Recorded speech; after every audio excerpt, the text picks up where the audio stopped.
Saudara, sebagaimana kita ketahui bahwa Allah itu baik, Allah itu kudus, maka seperti yang dikatakan di dalam doa-doanya bahwa segala sesuatu yang baik itu datangnya dari atas. Menunjuk pada artian bahwa Allah tidak pernah berpikir untuk menciptakan manusia itu jauh dari sifatnya atau berlainan dari sifatnya. Tetapi apa yang diciptakan oleh Allah itu harus sinergi dengan sifat Allah yang menciptakan itu. Jadi kan berpikir harusnya sakit tidak ada, harusnya derita tidak ada, harusnya kejahatan tidak ada. Tetapi mengapa kejahatan itu ada di dalam diri manusia? Penderitaan ada di dalam diri manusia. Bahkan di sana dikatakan buta ada di dalam diri manusia. Itu terjadi karena akibat menggunakan kehendak bebas secara salah. Sehingga manusia terputus dari Allah yang terang itu. Terputus dari Allah yang hidup itu. Terputus dari Allah yang bijak dan sempurna itu. Nah, putusnya manusia dari Allah itu. Maka bukan melihat, tetapi buta. Maka bukan hidup, tetapi mati. Maka bukan suci, tetapi berdosa. Artinya ada sifat-sifat yang bertentangan dari bentuk aslinya. Nah, manusia itu pada awal penciptaan memang tidak ada dosa, tidak ada celah, dan itu merupakan rahmat yang diberikan oleh Allah ketika menciptakan manusia. Nah, karena keberadaan semacam inilah, dan mengingat bahwa manusia sudah tidak mampu menurut kekuatan sendiri untuk mencapai teosis, maka bukan manusia yang mempunyai inisiatif, tetapi Allah yang berinisiatif untuk membawa kembali manusia kepada fitrah semula yang tanpa dosa. Melalui apa? Melalui inkarnasinya. Ya, melalui mengambil keberadaan barunya yang sebelumnya tidak ada, yaitu keberadaan sebagai manusia yang disebut dengan Yesus Kristus. Nah, karena tujuan daripada Sang Sabda menjelma itu untuk mengembalikan manusia kepada fitrah, maka tidaklah heran kalau dalam pelayanannya dia selalu membuka tangannya, membuka hatinya untuk siapa saja yang datang padanya. Nah, dari ini, minggu ini adalah minggu orang sakit buta. Ada pertanyaan dari para murid. Apakah sakitnya ini karena dia sendiri atau karena dosa orang tuanya? Nah, Yesus menjawab dengan tegas, bukan karena orang itu, juga bukan karena orang tuanya. Tetapi ada karya-karya Allah di belakang apa yang ada ini. Apa karya Allah? Adalah untuk menunjukkan belas kasihan Allah kepada orang-orang yang ada di sekitarnya, di mana Yesus itu berada. Ketika orang buta itu datang, Yesus apa? Mengatakan apa? Yesus mengadu apa? Tanah. Ya, mengadu tanah. Ini adalah merupakan suatu hal yang sama. Ya, pada waktu Yesus ada, gereja sudah ada belum? Belum. Berarti ini adalah menunjuk bahwa yang sama akan adanya sakramen di dalam gereja. Karena pengertian sakramen di situ adalah menyalurkan sesuatu atau rahmat ilahi yang tidak nampak melalui yang nampak pada yang nampak. Jadi kan demikian jelas bahwa untuk memberikan keselamatan kepada manusia itu melalui apa? Yang nampak. Apa itu yang nampak di situ? Adalah tanah. Untuk apa? Untuk menyembuhkan orang yang sakit buta.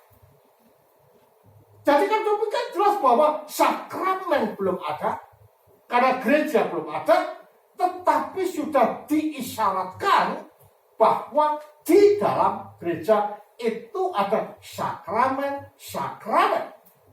Dan sakramen itu dilakukan dan diselenggarakan melalui benda yang nampak. Jadi pertama di sana adalah tanah. Nah, inti daripada sakramen, kalau kita melihat di sana, terletak pada siapa? Kepada Yesus Kristus itu. Jadi sakramen ini adalah membawa pada keabadian, membawa pada kekekalan di dalam kesucian.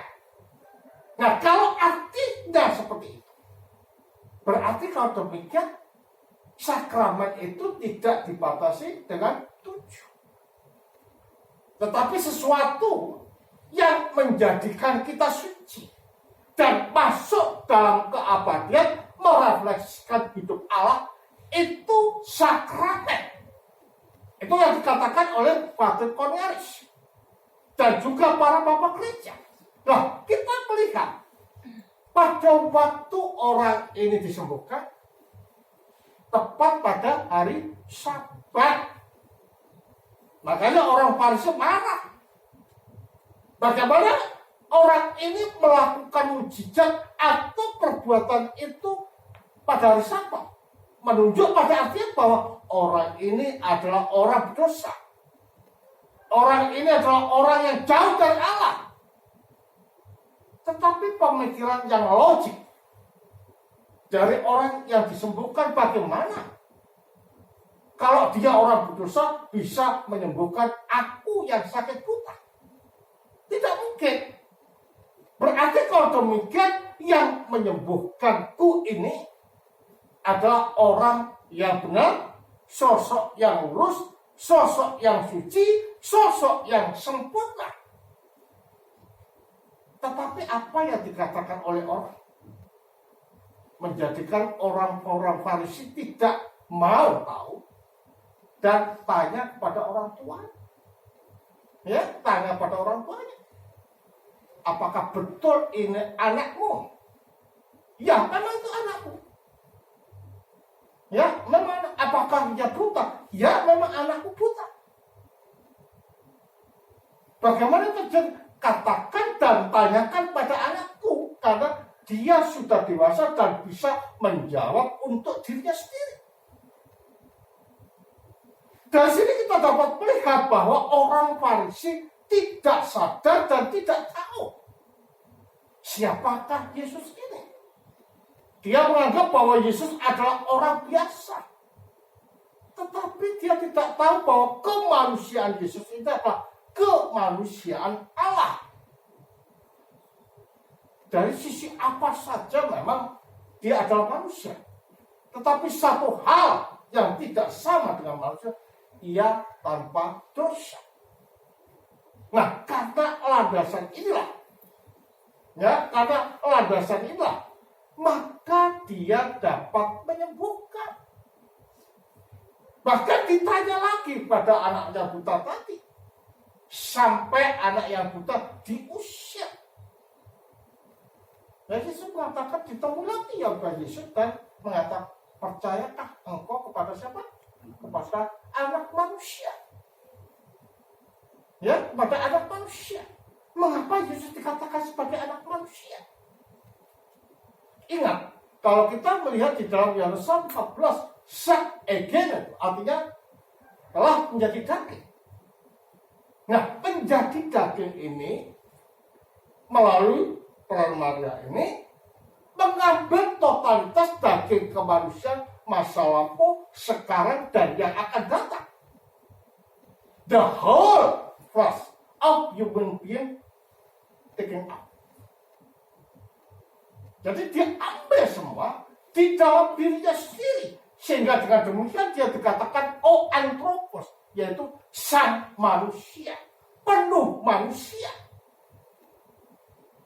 Sehingga dengan demikian tidaklah heran bahwa melalui Yesus saja keselamatan, pengharapan, dan pembaharuan itu terjadi. Nah, dari sini kita dapat melihat, saudara, mengapa perlu kita ini dibaptis. Tadi dikatakan bahwa seluruh keluarga dari penjaga itu dibaptis karena apa? Karena ada gerakan yang luar biasa. Paulus keluar dari penjara. Karena tujuan tak lain dan bukan ini adalah sebagai gereja. Nah, hanya di dalam gereja dan Kristus sebagai kepalanya itulah yang menjadikan kita dapat diselamatkan. Caranya gimana? Ya melalui sakramen. Jadi kalau itu kita dapat melihat pada waktu mengenai orang buta yang disembuhkan melalui apa? Melalui tanah.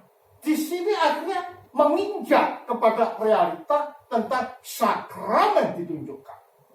Sakramen apa? Baptisan. Melalui apa? Melalui air. Apakah air yang dijatuhkan? Bukan. Tetapi dijadikan sarana melalui makna inkarnasi untuk menyatukan kita dengan kematian dan kebangkitan Yesus Kristus yang terjadi 2000 tahun lalu oleh Roh. Nah, dengan demikian baptisan itu penting dibayang-samarkan dan direalisasikan. Tujuannya apa? Supaya manusia ini kembali kepada fitrah, kembali kepada keberadaannya yang semula, yaitu pra-lapsaria yang tanpa dosa. Dan dengan demikian jelas bahwa manusia di hadapan Allah itu sungguh sangat mulia, sungguh sangat penting, bak biji mata Allah. Karena itulah tanggung jawab kita sebagai manusia sangat berat, yaitu merefleksikan kesucian Allah di dalam kehidupan kita keseharian. Kita tidak bisa hanya hidup, sekedar hidup, tetapi kita selalu berusaha di dalam kesucian, di dalam kebaikan, dan di dalam kemurnian kalbu. Makanya kalbu itu penting, saudara. Makanya 3O itu penting. Ortodoksia, ortolatria, dan ortopraxia. Itu penting dan itu merupakan landasan kita untuk dapat mencari Allah dan mengumpulkan harta di surga secara tepat dan persis di dalam kehidupan kita. Karena itulah Minggu Orang Buta itu mengingatkan kita supaya kita tidak buta, tidak tahu apa yang menjadi kehendak Allah di dalam kehidupan kita, tetapi supaya kita melek tahu apa yang Allah kehendaki di dalam hidup. Meleknya kita di hadapan Allah, maka jalan kita akan lurus dan kita dapat mencapai apa itu kebenaran, kesucian, dan pembaharuan. Kemuliaan bagi Sang Bapa, Sang Putra, serta Roh Kudus. Amin.